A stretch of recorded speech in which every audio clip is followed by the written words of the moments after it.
Hey, what's going on, everybody? Welcome back to the Yammie Noob channel. Starting it off right today, starting it off in motion because we keep it moving over here.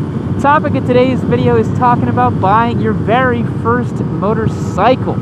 I get lots of DMs about people wanting to get their first bikes. The majority of folks watching this channel actually don't own a motorcycle quite yet, so I think that's actually pretty interesting. But, you know, it makes sense. Before you start getting into something, you're going to want to check out some, did I say you're going to wanna? What the fuck did I just say?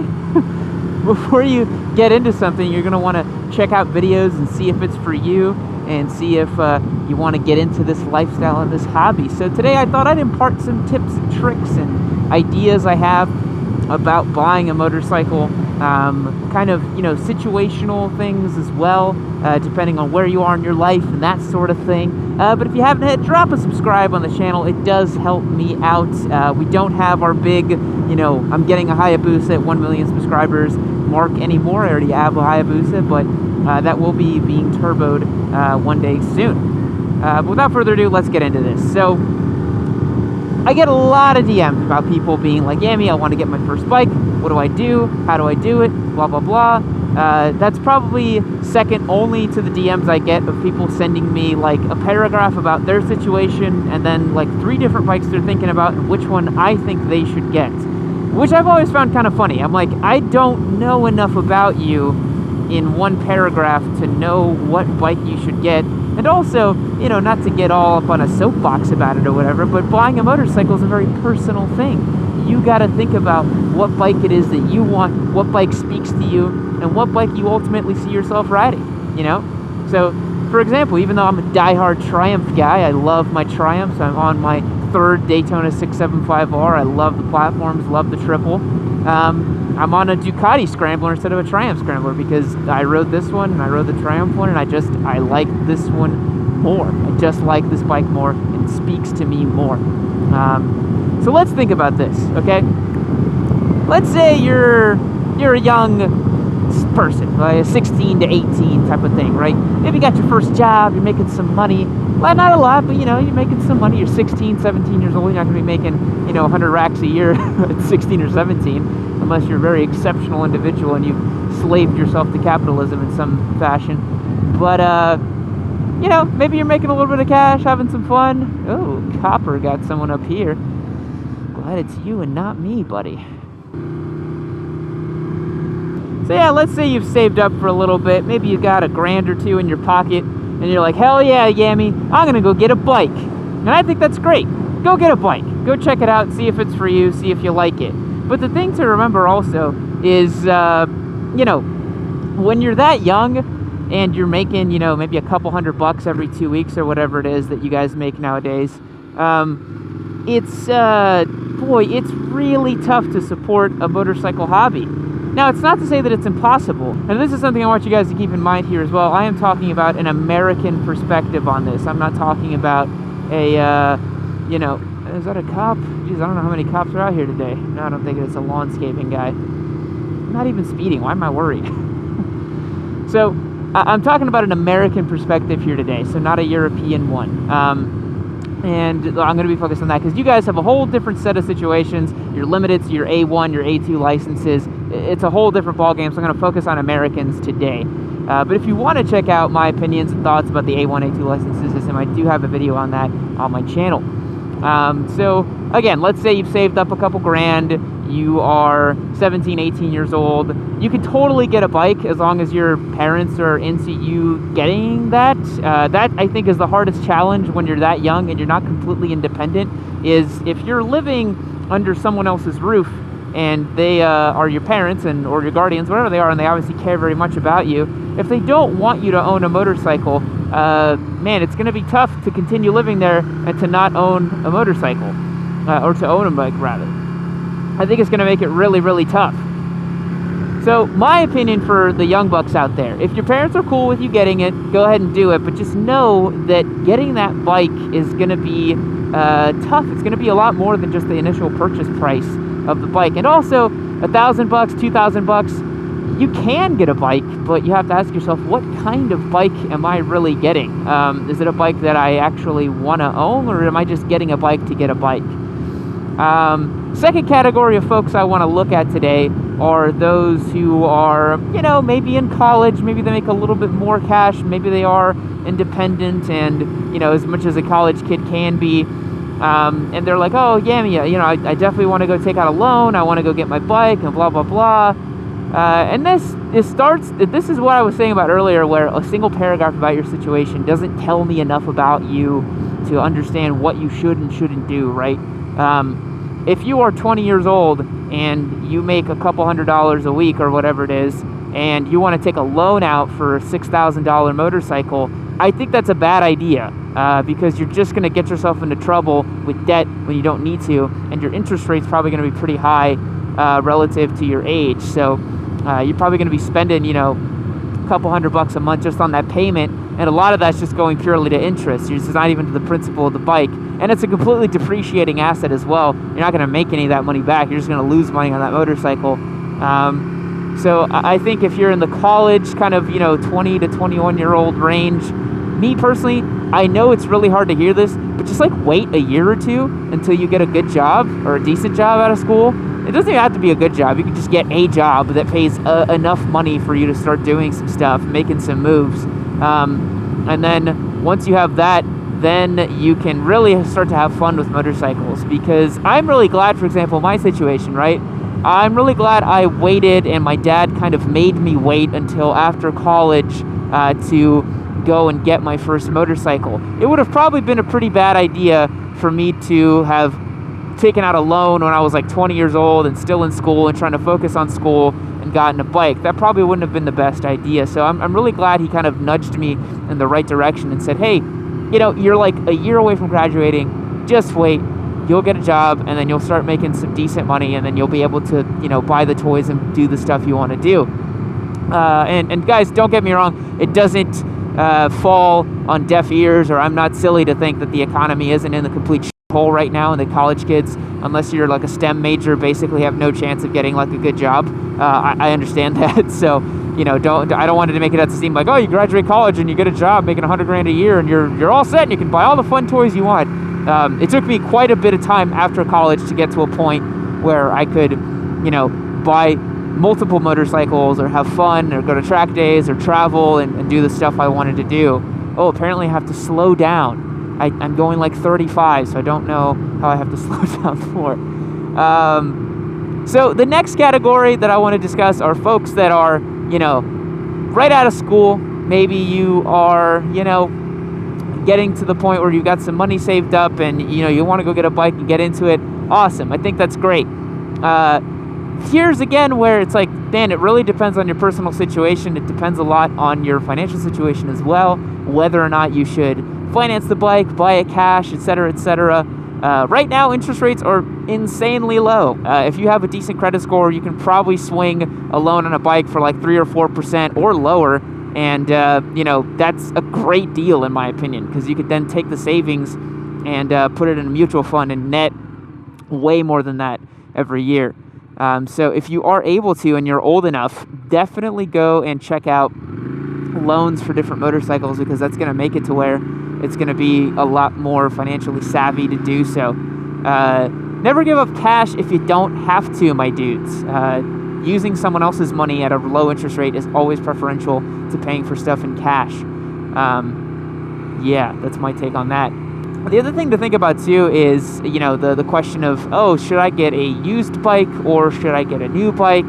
Should I get a bike off Craigslist? Should I go to a dealership? And I'm going to try to address all of those as much as I can, because I've bought bikes from pretty much every walk of life and every scenario. So let me think about this really quick. How many bikes have I bought in my life? I want to say the number is close to like 25 or over 20 motorcycles that I've bought. Several of those were giveaway bikes that we did last year and this year as well. And then other ones of those were track bikes, and then a couple personal bikes that I wrecked. But I'm pretty sure the number of bikes I bought is in the low 20s. Well, let's think. Let's count it out. All right.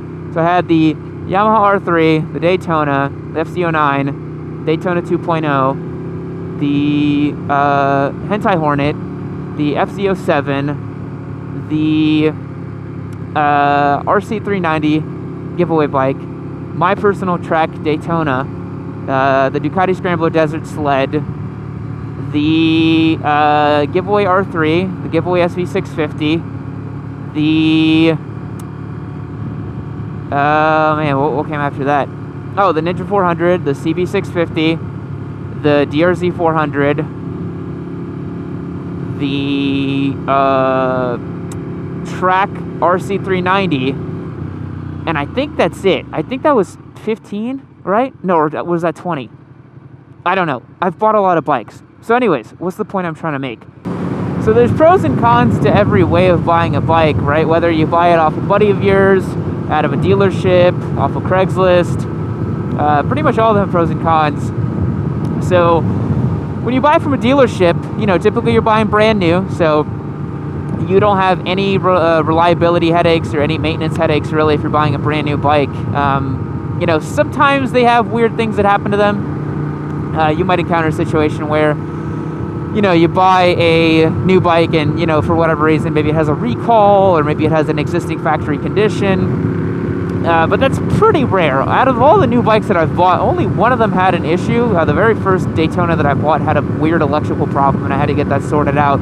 But all the other bikes I bought new have always been turnkey and ready to go. Like this Desert Sled I bought brand new, and you know, it's never given me any type of issue whatsoever, mechanically speaking. So that's pretty great, but you do pay a premium for that, right? When you buy at a dealership, you're going to be paying a little bit more money.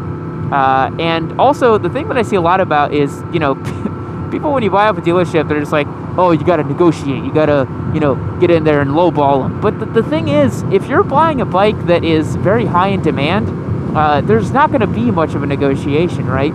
If you're going down there and, for example, like when the new S1000 RRs came out, they were selling those things above MSRP because people wanted them so bad when they first dropped last year. They couldn't keep them on the showroom floors because the customers that wanted to buy those bikes were literally coming in and writing checks and being like, I'll drop an entire cash value today on this bike, MSRP, full price, everything. And so when you have that kind of demand, you're not going to have much room for negotiation. On the flip side, though, if you're buying a bike like a VFR or something that's been sitting on showroom floors and people don't really care about them too much, you know, then you have a lot more wiggle room to talk about and negotiate and see as well. Dealer relationships come into play a lot as well. If you have bought a bike from a place before and you're buying another bike, you can definitely snag a deal. Like for our giveaway bikes, I pretty much always go up to Woods Fun Center, and it's kind of the point because I go up there and they know I'm going to buy like 2 or 3 bikes at one time. They're usually going to be pretty nice and cut me a good deal, which is great. So yeah, that's some of the pros and cons of dealerships. Private sales, if you're not doing, you know, like off a buddy of yours or something. Let's turn off here really quick at this scenic overlook, shall we? Oh, that is pretty, isn't it? Let's take a quick pause, guys. Take a quick pause and just enjoy life. Look at that. Oh, it's a good view. It's a beautiful day here in Austin, man. 70 degrees and sunny. You really can't ask for anything more than that. Oh, that is nice. I love stopping at this spot. So pretty. Let's keep moving.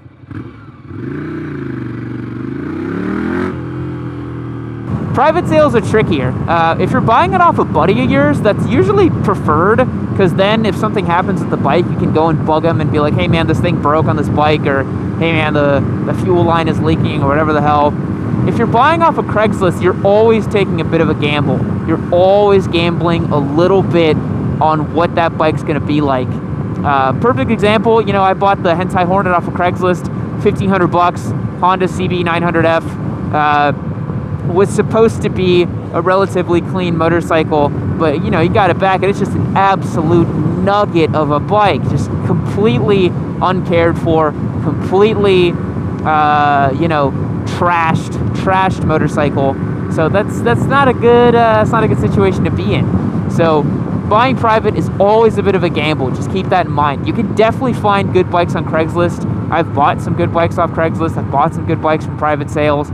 But it's always a little bit of a gamble, man. Texas Ram Club. I thought that said the Texas Ham Club. I was like, Texas Ham Club, what the hell? So I'm trying to think if there's anything else I can kind of impart on you guys for wisdom or things I've learned buying a lot of bikes in my day. Yeah, I really think that if you're super young and you're still kind of, you know, trying to see if you want to get into motorcycling, you know, there's no rush.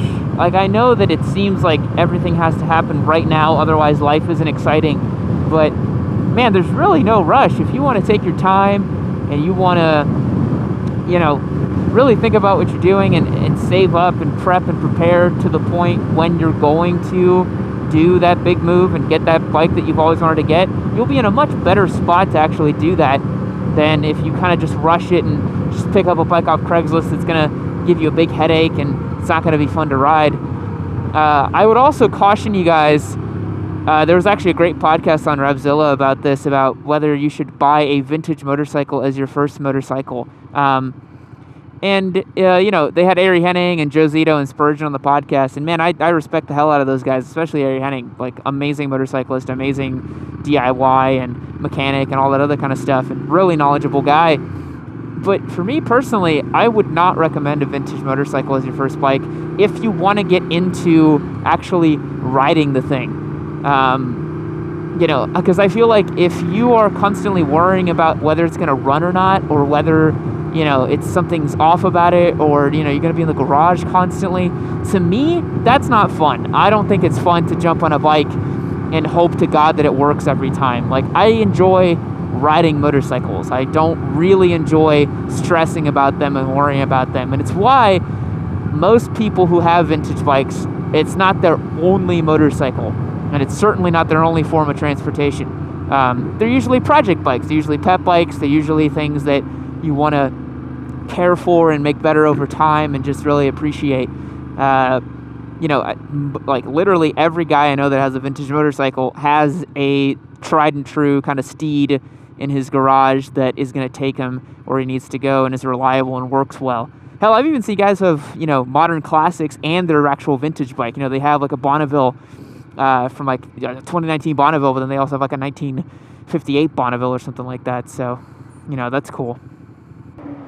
But yeah, guys, overall, I think, you know, getting into motorcycling is the best. It was easily the best decision I've ever made in my life, even though it has not been a smooth road, but it never is, and that's kind of the point. The point isn't to have a nice, smooth road that you're going to learn and ride. Like, you're going to have mistakes. You're probably going to drop your bike. You might have a wreck or two. You might be in a situation where, you know, you buy a bike that maybe you regret it a little bit. But that's life. That's part of learning, and I don't think it's that bad to make mistakes, to be honest. I think that guy just ran the red light. That was interesting. It's another reason why, you know, I really recommend for your very first bike, buy it lightly used. Buy a smaller CC. Buy something that you won't feel bad about while you learn, because it's going to just be a tool for you to really understand how to do this act, right? All that muscle memory, just how to be on a motorcycle. You know, I don't think your first bike should be a super expensive Ducati. I don't think it should be, you know, a 675R or an R1 or something like that, because it's not necessary. And even if you can't afford it, I don't think it makes sense. Regardless of when you start riding or how you start riding, I think, yeah, like I was saying, it's one of the best things you can do. It's such a cool thing that we get to do nowadays, especially in a world where we're full of distractions, full of screens. I was talking to Spite about this the other day, where I was like, man, it's so awesome to just get out on the bike and go for a nice ride, because you can't do anything else, man. All of your limbs are engaged. You're going down the road. You have to pay attention, you know? It is just so wonderful to get out there and have a good time on a motorcycle.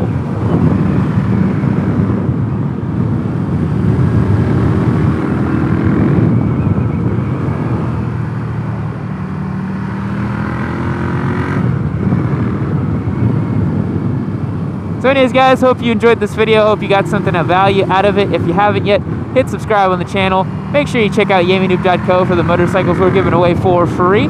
Hit the link below for those. And with that being said, I'll catch you guys in the next one. See you later.